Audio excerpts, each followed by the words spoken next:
إن الحمد لله نحمده ونستعينه ونستغفره ونعوذ بالله من شرور أنفسنا ومن سيئات أعمالنا من يهده الله فلا مضل له ومن يضلله فلا هادي له وأشهد أن لا إله إلا الله وحده لا شريك له وأشهد أن محمدا عبده ورسوله إن أصدق الحديث كتاب الله وأحسن الهدي هدي محمد صلى الله عليه وسلم وشر الأمور محدثاتها وكل محدثة بدعة وكل بدعة ضلالة وكل ضلالة في النار أما بعد. Чындыгында мактоолор Аллах Таалага гана татыктуу. Ошондуктан Аллахты мактайбыз, Аллахка таянабыз жана кылган ката кемчиликтерибизге, күнөөлөрүбүздөн Аллах Тааладан кечирим сурайбыз. Аллах Таала кимди туура жолго салган болсо, аны эч бир адам адаштыра албайт. Эгерде Аллах Таала кимди адаштырып койгон болсо, аны эч бир адам туура жолго сала албайт. Мына ошондуктан Аллахтан башка илах жок деп көөлүк беребиз. Мухаммад саллаллаху алейхи ва саллям Аллахтын элчиси жана кулу деп көөлүк беребиз. Сөздөрдүн эң жакшысы Аллахтын сөзү, Куран. Жолдордун эң жакшысы Пайгамбар саллаллаху алейхи ва саллямдын жолу. Жана иштердин эң жаманы динге жаңылык киргизилгени. Жана ар бир жаңы киргизилген нерсе бид'a. Жана ар бир бид'ат адашу, жана ар бир адашу тозокто. Аллах Таала Куранда Ниса сүрөсүндө يا أيها الناس اتقوا ربكم الذي خلقكم من نفس واحدة. Ey адамдар, силерди бир жандан жараткан Роббиңерден корккула. Wa khalaqa minha zawjaha. Жана ошол бир жан бул адам ата. Адам атадан анын жубайы Хава эненди жаратты. Wa batha minhuma rijalan kathira wa nisaa. Жана адам ата менен Хава эне экөөсүнөн көптөгөн аял жана эркектерди жаратты. Аял жана эркектерди чыгарды. Бүт дүйнөдөгү адамдардын бардыгы адам ата менен Хава энеден таралган. Инналлаха кана алейкум ракиба. Чындыгында Аллах Таала силерди көрүп, билип туручу. Я айюхаллазина аману тақуллаха ва кулу каулан садида. Эй Аллахка иман келтиргендер, Аллахтан корккула жана акыйкатты гана сүйлөгүлө. Юслих лакум а'малакум. Эгер Аллахтан коркуп, акыйкатты сүйлөсөңөр, Аллах Таала силердин абалыңарды оңдойт. Ва ягфир лакум зунубакум. Жана силердин күнөөңөрдү кечирет. Ва ман юти'иллаха ва расулаху фақад фаза фаузан азима. Кимде ким Аллахка жана анын элчисине баш ийсе, ага итаат кылса, анда ал өтө чоң ийгиликтерге жетет. Иншалла бүгүн жума күнүндө бүгүнкү хутбабыз Аллах үчүн эмне кылдың? Маза каддамта ли динилла. Аллахтын дини үчүн эмне кылдың? Аллахтын дини, Аллах Тааланын дини, ислам дини үчүн эмне иштерди кылдың? Ошол жөнүндө иншалла сүйлөшөбүз. Барыңыздарга белгилүү болгондой эле, ислам дини Аллахтын жерге түшүргөн дини сырткы көрүнүштөргө эле чектелген эмес. Намаз окуу, ороза кармоо, ажылык кылуу, хижаб кийүү, аялдар, эркектер сакал коюу, ушул нерселерге эле чектелген эмес. Бул сырткы нерсе, исламдагы нерсе. Бирок чыныгы ислам, пайгамбар жеткирип келген ислам, бул бүт дүйнөгө тараш керек. Аллах Таала Куранда Тауба сүрөсүнүн 33 аятында Хуаллази арсала расулаху бил худа ва динил хак. Ал Аллах Таала өзүнүн элчисин туура жол менен, акыйкат дин менен жөнөттү. Лiyudhhirahu ala din kullihi walau karihal mushrikun. Мушрик кафирлар жаман көрсө дагы бүт диндердин жалган экендигин тастыктап, ааламга таратыш үчүн жөнөттү пайгамбар саллаллаху алейхи вассалам. Бул дин биз ислам деп жүргөн, биз мусулманбыз деп карманып жүргөн ислам бүт дүйнөгө жетиш керек. Муну ошондуктан бул дин жиберилди. Жөнөкөй эле өзүң эле намаз окуп, ороза кармап, арам ишти таштап, адал иштерди кылып, өзүң менен өзүң карманып жүрө турган дин эмес. Антип өзү менен өзү карманып жүргөн дин бизге чейинки келген пайгамбарлардын үммөттөрүнө буйрук болгон. Ал эми бизге алып келген Мухаммад саллаллаху алейхи ва саллям алып келген дин бүт дүйнөгө тараш керек. Чындыгында алып карай турган болсок, азыркы күндө биздин үммөт акыйкат болгон ислам динин жеткирүүдө бир аз дем алып калды. Эгер ахл батилдерди карай турган болсок, бузукуларды карай турган болсок, кафир мушриктерди карай турган болсок, күнү түнү тынбай өздөрүнүн батылдарын, бузукулуктарын таратууда тынбай кызмат кылууда. Эртели кеч уктабайт. Ал эми биз болсо исламдагы акыйкат болгон, ушул Аллах Тааланын жерге түшүргөн Куранын исламын жеткирүүдө көңүл кош болуп, жалыколук кылып жатабыз. Ошонун айынан биздин ислам тарабай жатат.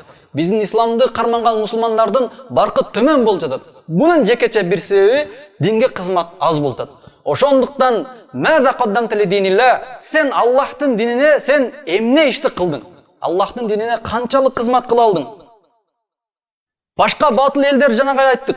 Эртели кеч бул динди бузганга, исламды карматпай бузуку жашаганга адамдарга таратып, жан далбастап аракет кылып. Аллах Таала Куранда Анфал сүрөсүнүн 36-аятында «Инналлазина кафару юнфикуна амвалахум лиясудду ан сабилилlah». Чындыгында кафырлар өздөрүнүн мал дүйнөсүн Аллахтын жолунан тосууга, адамдарды Аллахтын жолунан тосууга сарпташат. Алар эртели кеч бүт байлыгын, убактысын, күч кубатын Аллахтын дини исламдан тосуганга аракет кылып жатышат. Муну барыбыз көрүп турабыз. Телевидениядан, интернеттен, көчөдөн бассак турсак, бүт бузукунун баарын аткарганга жол ачык. Ал эми акыйкат дин болгон, дүйнөлүк дин болгон исламды тосуу. Ошондуктан сен, урматтуу бир тууганым, акыйкатты билген, динди карманган, сен бул динди элдерге жеткирбесең, сен бул динди адамдарга жеткирбесең, ким жеткирет? Бул динди ар бир адам жеткириши керек. Жалкоолонуп отуруш бизге жарашпайт. Анткени бизге жарашпайт, бизге буйрулган да эмес. Кимде ким жалкоолонуп отура турган болсо, анда пайгамбар алып келген чыныгы динди карманбаптыр. Чындыгында айтканда өтө адамдын боор ача турган деңгээлде турабыз. Биз өзүбүздүн динибизге кызмат кылбастан жалкоолонуп отурабыз.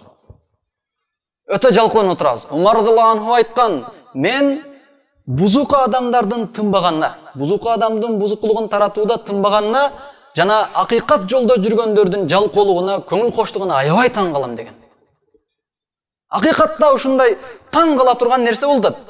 Бузукулар тынбайт, эртели кеч аракет кылат бузукулугун таратканга. Ал эми акыйкатта жүргөндөр эмнегедир жалкообуз.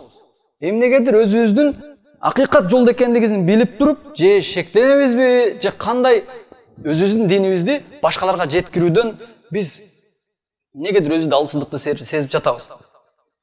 Ошондуктан мен кайра айтайм, бул хутба эскертүү хутба, баштан аягына чейин иншаллах эскертүү болот.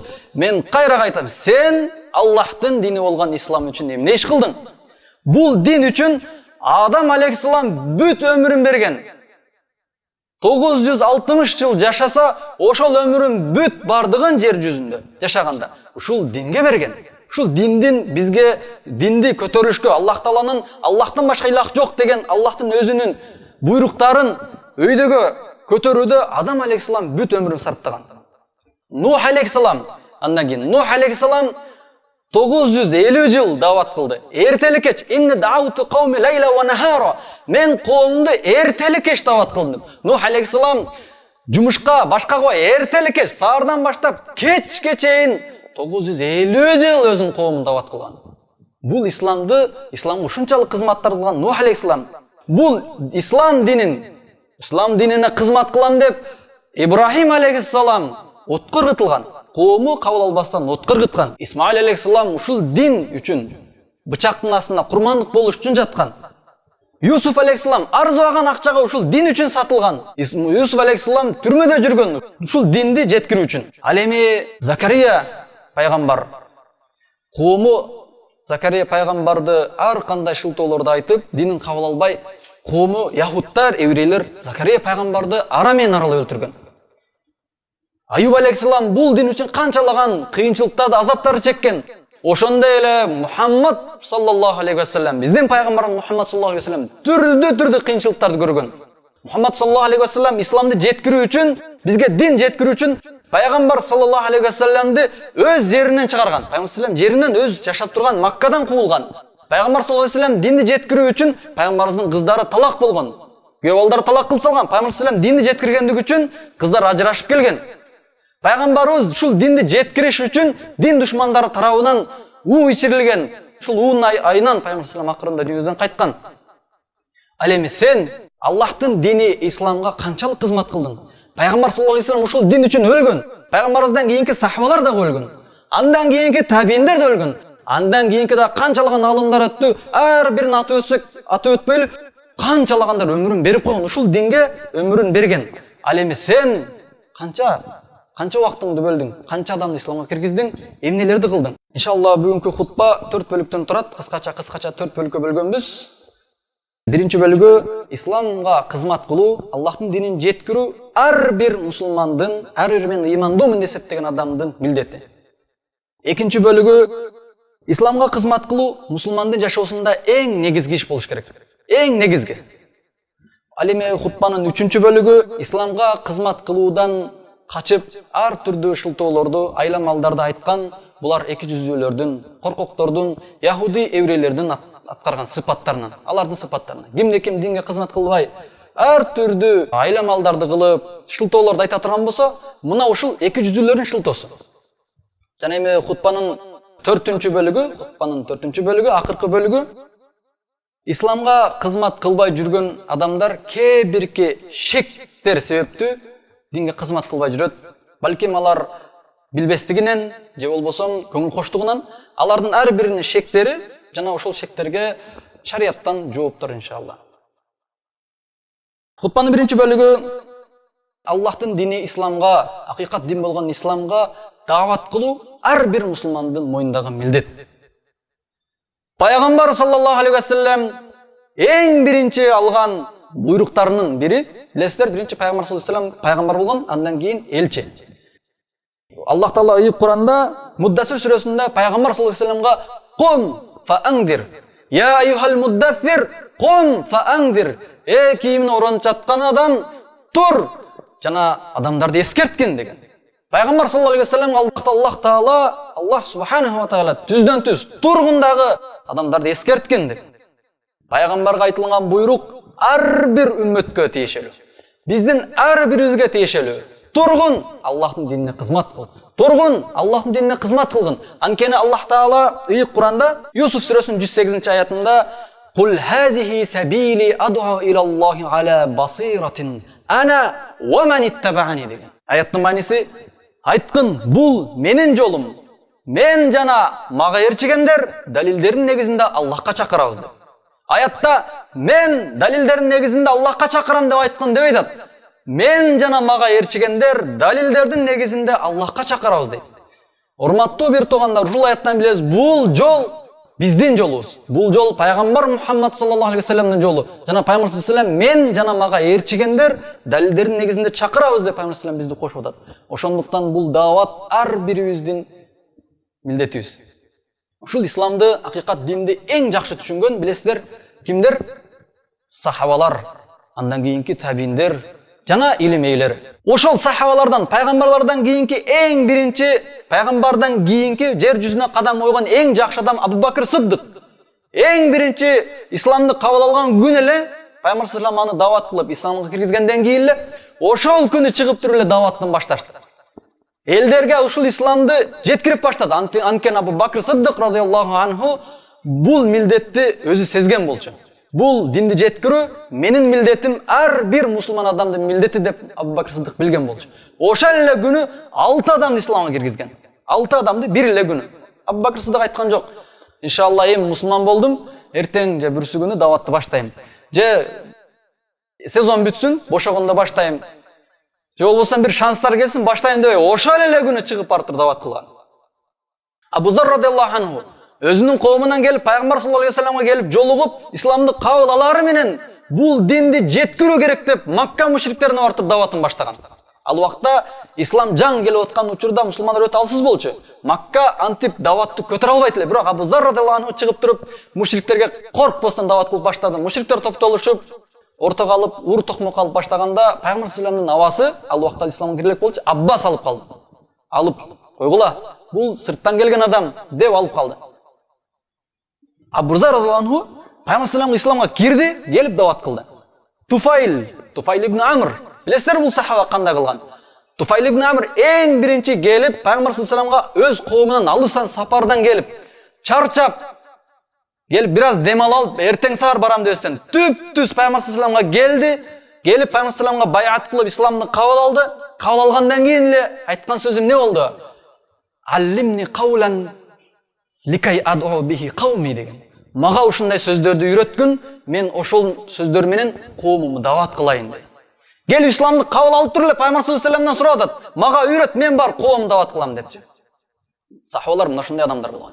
Чыныгы дин ушундай. Чыныгы динди кармангандар ушундай. Ал эми башка кээ бир адамдар бар. Мен илим окуймун, өзүмө тың болушум үчүн мындай үй бүлөмө хижап кийгизип, жакшына жашасак, өзүм намаз окуп, бирөөгө эч зыян тийгизбесем, арам ишти кылбасам, ушундай кылып жүрсөм деп. Бул биздин динибиз эмес, айтып коелу. Андай кармангандар биздин динибиз. Биздин дин өзүбүз үйрөнгөндү билери менен сразу башкаларга, мындай тезинен эле, шыр эле башкаларга жеткире турган дин. Антип өзгө тың боло турган дин эмес. Өзгө тың боло турган дин башка дин. Биздин ислам пайгамбар алып келген дин, биз жогорудагы аятта айткандай эле, пайгамбар "Кул хазихи сабили ад'у илаллахи аля басиратин ана ва ман иттабаани" деп Аллах Таала Куранда айтат. Айткан бул менин жолум, мен жана мага эрчегендер далилдердин негизинде Аллахка чакырат. Кимде ким исламды карманам деген болсо, чыныгы мумин болом десе, анда өзүндөгү мусулманчылыкты башкаларга жеткирсин. Ал эми хутбанын экинчи бөлүгү Аллахтын динине кызмат кылып, исламга чакыруу мусулмандын жашоосунда эң негизги иш болуш керек. Биз хутбанын биринчи бөлүгүндө өттүк, адамдарга дават кылып, исламды жайылтыш ар биздин мойнубуздагы милдет дедик. Мейли, милдетибиз деп калбастан, экинчи бөлүгү ушундай болуп атат, ар бир адамдын жашоосунда, мусулмандын жашоосунда дават кылыш эң биринчи болуш керек.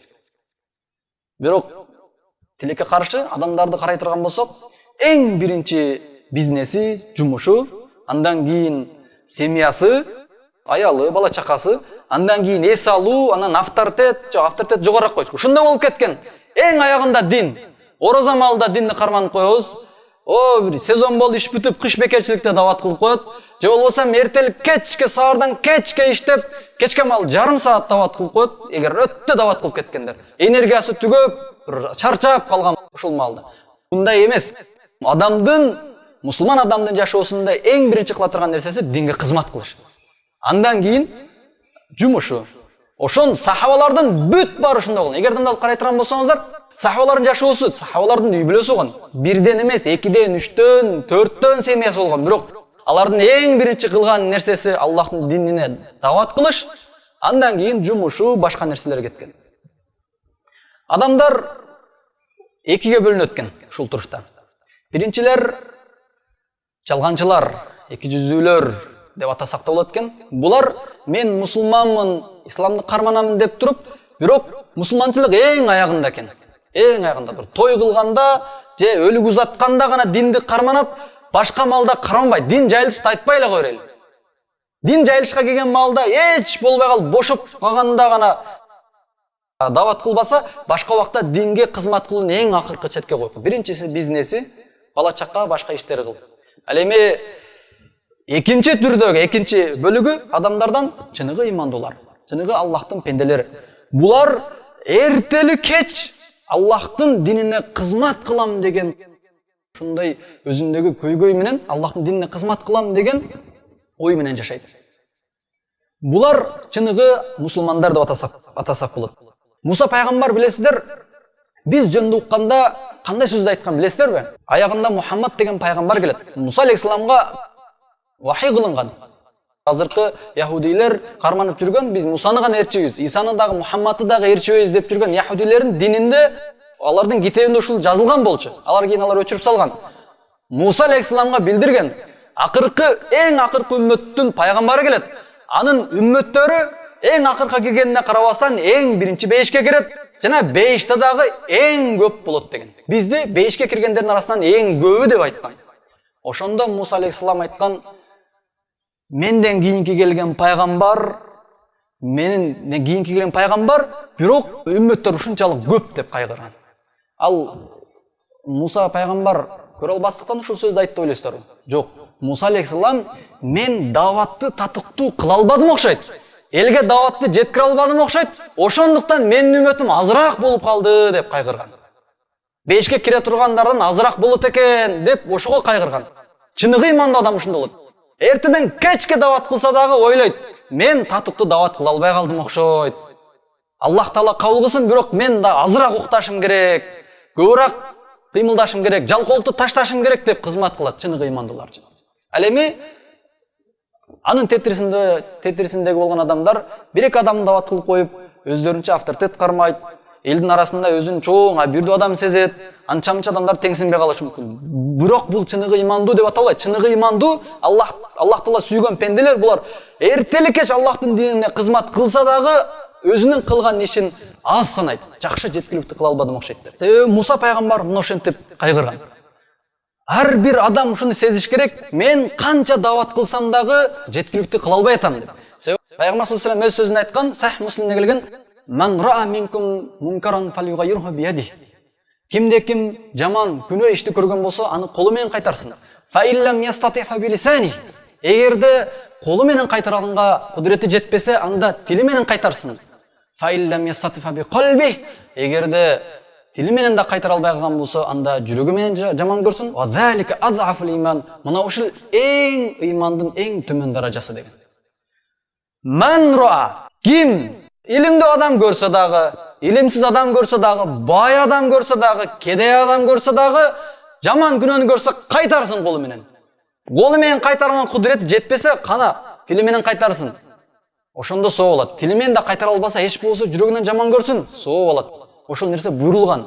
Фал югайирху деп Куранда келет. Фал югайирху деген буйрук менен өзгөртсүн деген буйрук. Пайгамбар саллаллаху алейхи вассалам бул жерде буйруп атат. Бул динге кызмат кылуу адамдын эң негизги ишин деп билген адам чыныгы имандуу болот деп айтты. Эме биз буну жөн айтпайбыз. Сөзсүз мурдагы чыныгы имандуу болгон адамдар, бизге өрнөк болгон Умар радиллаху анху, Абу Бакр Сиддик радиллаху анху, Али радиллаху анху, Усман радиллаху анху, бардык сахабалардын, пайгамбар салламдын убагында пайгамбардын сабагын алып жүргөн адамдардын жашоосунан бир сыра көрүп айтабыз. Демек, ушулар чыныгы динди, Куран, хадисте айтылган динди ушулар карманган экен деп. Мисалы Умар радиллаху анху айта турган болсок, Умар радиллаху анху билесиздер. Умар радиллаху анху деп угулганда адилеттүүлүк деген нерсе шыр эле эске келет. Ал эми адилеттүүлүк деген сөз угулган болсо, шыр эле Умар радиллаху анху эске келет. Себеби Умар радиллаху анху ушунчалык адилеттүүлүктүн жеткен чегине жеткирген. Умар радиллаху анхуну ар дайым эстегенде биз адилеттүү деп эстейбиз. Умар радиллаху анху халифа болуп турган кезинде, мусулмандардын амири болуп турган кезинде, Байтул малга караштуу бир төө ооруп калат. Умар радиллаху анху мен ушул төөгө жоопкермин деп өзү ал падыша андан башка иши дагы өтө көп. Бирок ушул төөгө адамдар көңүл кош карап койбосун, ушул ооруган төө ооруп жаткан балда адамдар жакшыраак карабай койбосун деп өзү түнү менен кайра карап чыкты. Сахабалар Умар радиллаху анху биз карайбыз дегенде айтты, жок, мен кыяматта бул төө тууралуу жооп берем деген. Эгерде адамдар көңүл кош кылып, мен караштырып койдум деп көңүл кош карап койгон болсо, ушунун айынан бул төө өлгөн болсо, анда кыяматта мен жооп берем деген. Умар радиллаху анху бирөөгө ишенип таштап койгон жок. Себеби бул диндеги нерсени эң биринчи көргөн. Жана ошондой эле Умар радиллаху анху падышалык кезинде сапарда келаткан учурда бир өрөөнүн жанынан өтөт, өтө оттуу, кой баксаң өтө жакшы болгон. Ошол өрөөндөн нары өткөндө эле бир койчуман багып жүрөт. Ал билбестиктен ошол от жок жерде, какыраган жерде кой кайтарып жүрөт. Ошол малда Умар радиллаху анху жандагы шериктерин, желдеттерин тура тургула деп туруп, өрөөнгө чуркап чыгып, "Эй койчуман, сен бул жерде бакпа, бул жерде чөп жок экен, бул жер какырап жатат. Тиги өрөөнгө чыгып барып коюн кайтаргын" деп айтып коюп кайра түштү. Умар радиллаху анху айткан жок. Бар ана койчуманга барып айтып коет, тиги жака коюн кайтарсын деген жок. Бул диндин нерсеси, диндин кызматы, бул менин кызматым. Жана муну мен кылышым керек деп эң биринчи нерсеге койгон. Мына ошол Умар радиллаху анхунун башка сахабалардын жашоосу бизге чоң өрнөк болот.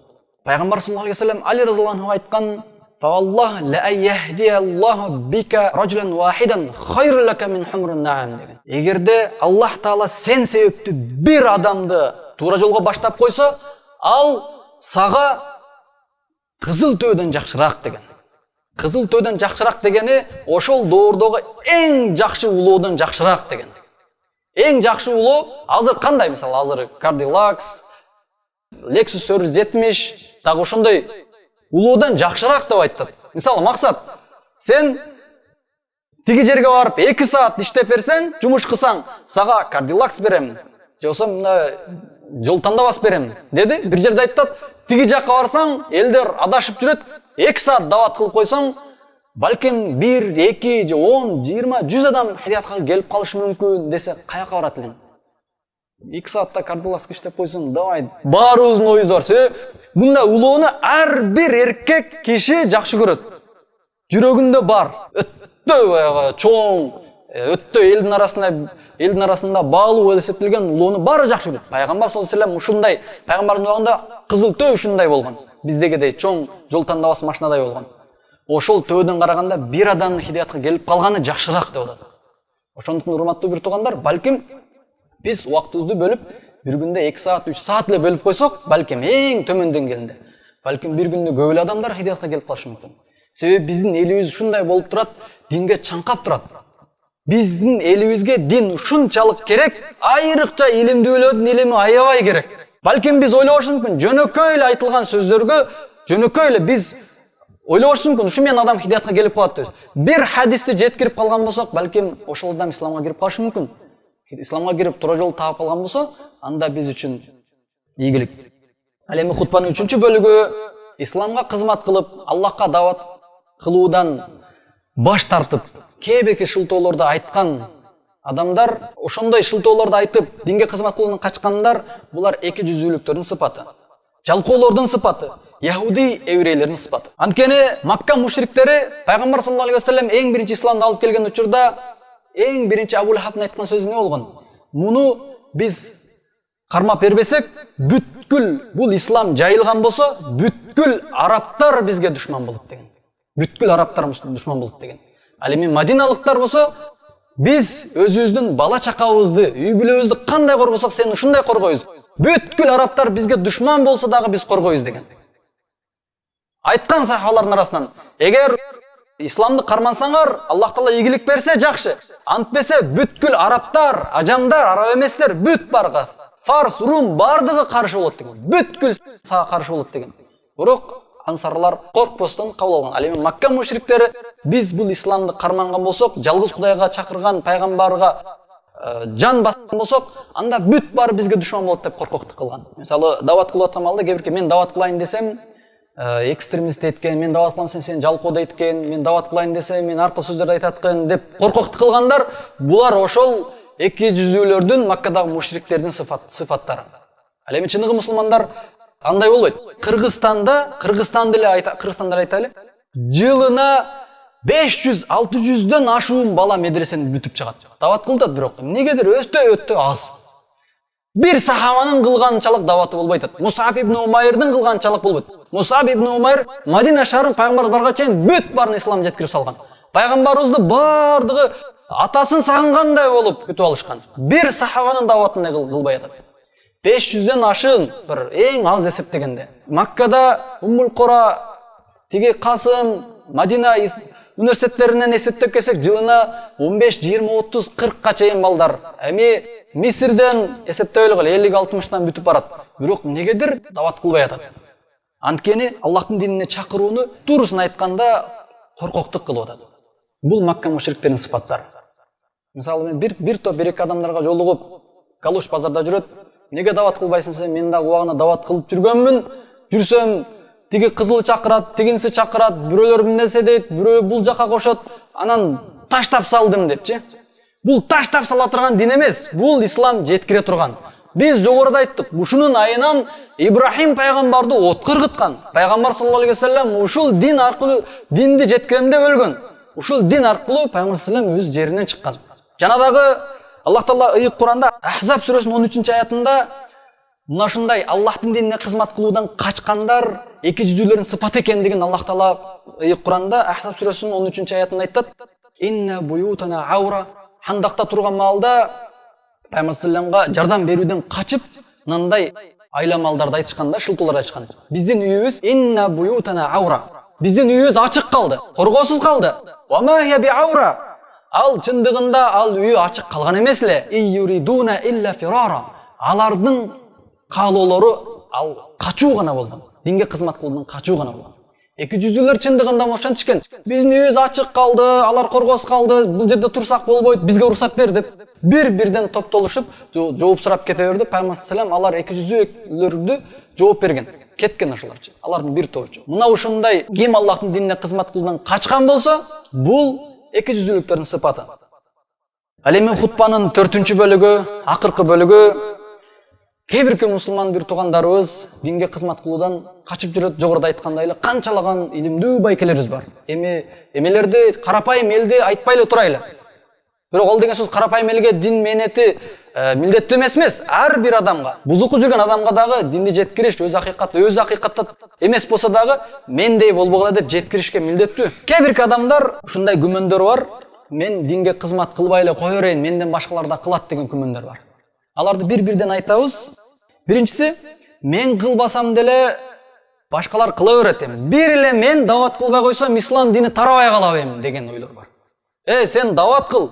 Аллах Таала сенин Куранда мындай деп атат: "Кунтум хайру умматин ухрижат лин-нас, та'муруна бил-ма'руф ва танхауна мункар" деп Куранда айткан. Силер үммөттүн эң жакшысы болдуңар, анткени силер жакшылыкка чакырып, жамандыктан кайтарасыңар деген. Пайгамбар саллаллаху алейхи ва саллям: "Ман ра'a минкум фалюгайрху биядих" деген. Кимде ким күнөөнү көрсө, анда аны колу менен кайтарсын деген. Кайтарбайсыңбы десе, эми бир эле мен дават кылбай койсом эле дин көтөрүлбөй калабы? Калган толгон толтур адамдар бар го деп айтышат. Бирок биздин ислам ошол толгон толтур адамдардын арасынан дагы бир адам кылбаса дагы ошону жемелейт.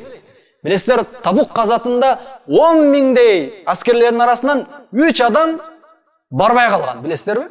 3өө барбай калган. Эч кандай себепсиз эле барбай калган. Жалкоолугунан, көңүл кошунан барбай калган. Аны Пайгамбар саллаллаху алейхи ва саллям жемелебеди беле? 10 миң аскердин арасынан 3өө барбай калгандыгы үчүн аны жемелеп, бүт Мадина элиндегилер салам бербей койгон. Пайгамбар саллаллаху алейхи ва саллям сүйлөшпөй койгон. Кийин Аллах Таалалардын тообасын кабыл кылган. Ошол 3 адамды жемелеген. Ошондуктан мына ушундай түшүнүктө жүргөн адамдарга мен ушунча адамдардын арасынан мени Аллах Таала азаптабаса керек деген күмөндөргө ушул хадистагы жооп болот. Сени жемелейт. Бүт эл дават кылбай койсо, сен дават кылышың керек. Сен кыяматта жооп бересиң. Себеби ар бир адам өзү үчүн жооп берет кыяматта. Ал эми экинчи кишек күмөндөр, адамдар айтышат: "Мен хутба кыла албайм, мен сабак бере албайм, менде илим жок" дейт.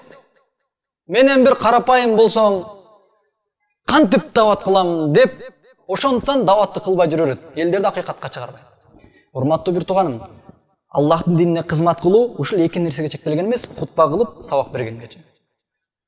Жөнөкөй көчө шыпырып жүргөн адам дагы жума күнү мечиттин алдын жакшы кылып шыпырып койгон болсо, мечитте хутба кылган имамдын соондай эле соо алат. Экөөнүн жүрөгүндө ыхласына карап алат.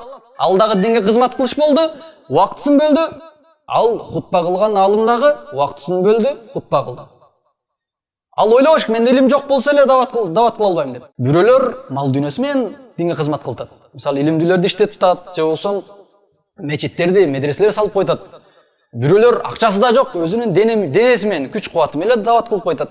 Кээ бир адамдар жүрүм турум менен дават кылып койтат. Ал эми илимдүүлөр өзгөчө илими менен элдерге жеткирип дават кылат. Мына ошентип дават кыла берсе болот. Жекече сөз курук болуп калбасын. Мисал катары айтып кетели. Ноокатта, ноокаттыктар жакшыраак билет, Ат-Тирмизи деген медресе бар. Ал медресе убагында жабылып калган. Бирок мурда иштеп жүргөн медресе жабылып калган. Шарты дагы өтө начар болчу.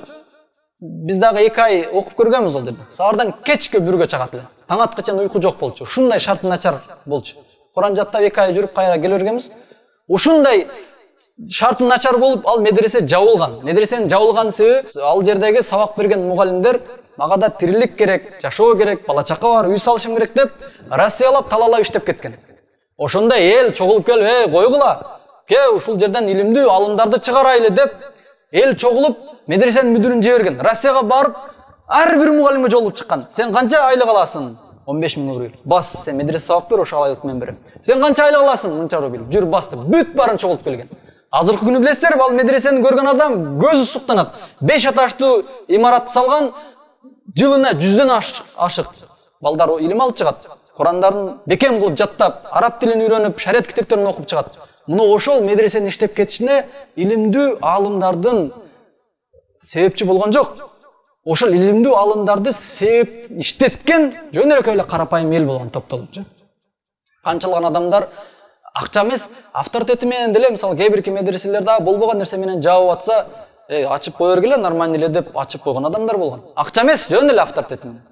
Кээ бирки адамдар бар, мисалы, Араванда шаардын ортосунда илгерки чайханалар болгон, ар бир райондо, билесиздерби? Ошону сатып алып мечит кылып салган бирөө, ортого салып. Азырга чейин базардын ортосунда чоң мечитте азан айтылып, ошол жерде базарда иштегендер, же болсо базарлыкка келген адамдардын бүт баары ошол жерде намаз окуйт. Мындай адамдарды айтсак өтө эле көп. Бир аксакал бар, 1 гектар жерин берген. Ушул жерге медресе салгыла, площадкасын, жатаканасын бүт баарын салып, окуу жай кыла, мына бүт документтерин даяр кылып берем деген. Мына ушундай адамдар бар, ушулардын дагы кылган кызматы дин болот. Ошондуктан илимим жок деген бол, илимим жок, хутба кыла албайм деп эле динге кызмат кылбай койгон ал себеп эмес. Адамдар кызмат кылып атат. Бүт жагы менен кызмат кылып атат. Жанагы айткандай, көчө шыпырган адам деле динге кызмат кылып коет. Ал эми үчүнчү шек, адамдар айтат, менде убакыт жок. Эртеден кечке жумуш. Биздин элде ушундай сөз бар, дежурный сөз бар. Иш чачтан көп. Бошогондо дават кылабыз эми дейт. Урматтуу бир тууган, эгерде каттык ооруп калып, сага врач эртең менен 1 саат, 2 саат таза абада басышың керек, антпесең ооруйсуң, акырында өлөсүң десе, ошол адам сөзсүз эртең менен туруп 1 саат, 2 саат убактысын бөлөт. Урматтуу бир тууган, эгер сен дават кылбай калсаң, биз өлөсүң дейбиз. Өлгөндөн кийин кабырдан баштап ушул нерсеге жооп бересиң. Себеби Аллах Таала бизге фарз кылган дават кылыш ар бир момун адамдын, Аллахтын динине кызмат кылыш ар бир имандуу менен деген адамдардын мойнундагы милдет. Ал эми 4-чү шектер, мен илимдүү адаммын. Канча жыл, 10 жыл, 15 жыл окуп келдим. Эми барсам жөнөкөй бир мечитте имам болуп сабак беремби? Же болсо ушундай барсам 1-чи курстагы эле балдарга берип койду. Ал эми чоң балдарга илими жок адамдар деле сабак берип жүрөт. Менин наче айтканда көлөмүм чоңураак болчу. Мен тагыраак айтканда бир эле барганда эле сразу муфтий болушум керек эле, же болсо чоң жерде имам болушум керек, же болсо отуруп эле фатва берип, же болсо отуруп алып сабак берип башташым керек эле. Мени татыксыз жерге коюп койду. Төмөн эле бир жерге коюп атат. Элдер баалабай атат деп туруп, ушундай шек менен дагы коомуна тарынгансып дават кылбай койгондор бар. Кудо Юнус алейхиссалам коомуна тарынып кеткен делечи. Билесиздерби? Абу Бакр Сиддик радыйаллаху анху эң жаш сахабалардан Усама радыйаллаху анхунун башчы кылып, аскер башчы кылып. Ал эми Абу Бакр Сиддикти жөнөкөй аскер кылып жөнөткөн Пайгамбар саллаллаху алейхи казатка. Ал жөнөкөй аскер болуп, Усама радыйаллаху анхунун айтканын кылып эле жүргөн. Усама радыйаллаху анху ошол малда 20 жаштын жетпеген сахаба болгон. Ошол баарына буйрук берип, ошол малда Абу Бакр, Умар, ошол чоң сахабалар дагы айтканын кылып жүргөн. Ошондуктан динге кызмат кылууда эч антип төмөн жерге жогору келдиңе айтпаш керек. Бул текеберлик деп коет. Бул текеберлик шариатта чоң күнөөлөрдүн бири, шайтандын сыфаттарынан. Ошондуктан кандай болбосун, төмөн болсо дагы кызмат кыла бер. Кайсы жерде болбосун. Ошондуктан урматтуу бир туугандар, бул дават милдетин ар бирибизге эч кандай шылтоолорду кылбастан, эч кандай себептерди издебестен дават кылыш керек. Анткени чыныгы имандуу адам чарчабайт. Өмүрүнүн акырына чейин шылтоо издебестен Аллахка дават кылат. Биз ушул хутбабызда көбүрөөк Умар радыйаллаху анхуну айттык. Ошондон акыркы хутбанын аягындагы ушул Умар радыйаллаху анху менен жыйынтыктайбыз. Умар радыйаллаху анху дүйнөдөн кайтканда билесиздер, шахид болуп өлгөн, намазда турган малда, бамнат намазын турганда атайын яхудейлердин жөнөткөн адамы канжар менен сайып өлтүргөн. Биз ал жагына киришпейбиз. Умар радыйаллаху анху кулап өзүн жоготуп жаткан, кийин өзүнө келип кеткенден кийин, бир аздан кийин эң биринчи туруп эле намаз, элдер намаз окушту деген. Умар радыйаллаху анху карасаңла, өлүм алдында туруп дагы даватын кылып атат. Намаз окушту элдер. Ал ойлоду, Умар радыйаллаху анху имам болчу. Анан канжар жеди. Кулап жатып калды. Ойлоду, намаз окулбай калды окшот, ызычуу болуп деген ойдочу. Намаз окулду. Намаз окубаган адамдардын исламда үлүшү жок деп Умар радыйаллаху анху биринчи айткан сөзү намаз болду. Андан кийинки айткан сөздөр дагы бүт исламга тиешелүү сөздөр болду. Кийинки амирди халифа, кийинки амирди шайлагыла, кийин мусулмандардын башчысы болот. Дагы аманаттарды бүт бөрүн айт. Эч качан айткан жок, мен балам бар, ошону карап койгула деген эмес. Бүт исламга тиешелүү нерселерди айткан. Муну ошентип айтып аткан маалда бир жаш сахабалардан бирөөсү изарын, жанагы баг элегин, бизде шымдын пайчасы деп коет го, ушундай жакшыраак түшүнөсүз. Баг элегин баягы көйнөктүн жерге сүдүрөтүп басып келатат. Ошол жерден ооруп, акыркы жан берерден алдын аз доош менен алысырап айтты. Ол баг элегиңди көтөргүн, ол пайчаңды өйдөраак көтөрсөң, кийимиң таза жүрөт, Аллах Таала ыраазы болот. Бизге ушул нерсе буйрулган деп дават кылды. Өлөр астында да дават кылып атат. Өлөр астында ушунчалык оорун сезип турса дагы Умар радыйаллаху анху дават менен өткөн. Ошондой эле Бир врач айтат, аксакал өтө мындай жакшы карыган, сонун аксакал, баары ушундай суктана турган аксакал, өмүрү дават менен өткөн, адамдарга сабак берип, элдерге дават кылып жүргөн. Акыр өмүрүнүн аягында, азыр мен ким экенин окуясын айтсам өзүңүздөр да жаттап каласыздар, атын айтпай эле коеюн. Эң акыркы өмүрүндө тайынбак аппараттар менен иштеп турганда дагы врач ушинтип айтты дейт. Бир аз дем алыңыз эми. Бир аз өзүңүзгө келип дем алыңыз десе, алсыз үнү менен ыймандуу адам, мусулман адам эч качан дем албайт деген. Эч качан дем албайт. Өлгө чейин дават кылат деп. Чындыгында ошондой турган маалда дагы фатваларын берип ошон менен өтүп кеткен. Аллах Таала баарыбызды мына ошондой адамдардан кылсын. Өлгөнгө чейин дават кыла турган, кылып аткан кызматыбыз, эң биринчи кыла турган ишибиз дават боло турган адамдардан кылсын. Ар дайым элдин, жердин, диндин кызматына жүрүүнү Аллах Таала баарыбызга насип кылсын. Aqulu qawli hadha wa astaghfirullah li wa lakum. Assalamu alaykum wa rahmatullahi wa barakatuh.